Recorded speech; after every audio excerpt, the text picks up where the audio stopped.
kuya. Namipasok eh.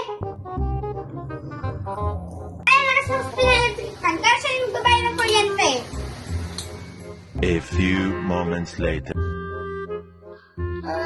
Init. Sino ba nagpatay ng electric fan? Ako bakit?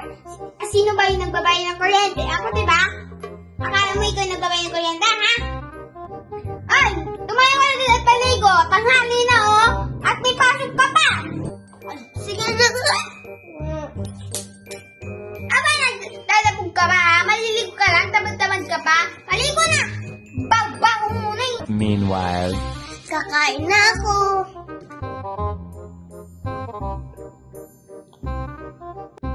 eventually, Tapos na.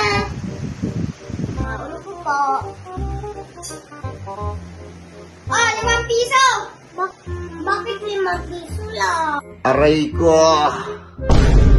Kami nga mga kabataan namin, ang taon lang namin piso, tapos dumadaan pa kami sa gubat pa ako sa ilog.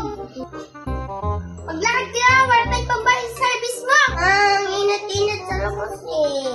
Oh, pag mo ha, tignan na lang kita ng baon. Sige. Oh. Bye-bye. Pasok na ako.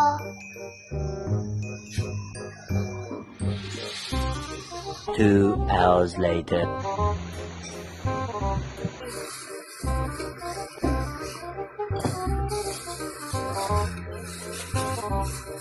Ibigay nga sa anak ko to, baka nagugutom na yun eh. Ano ba yan? Tagal-tagal naman ni mama. Ito na ako, wait lang nga, baon na. Bye-bye, uwi na ako. 3 hours later. Uwian na. Up, up, up. Kakanta muna tayo. Go.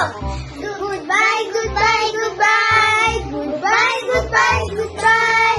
Classmate and teacher.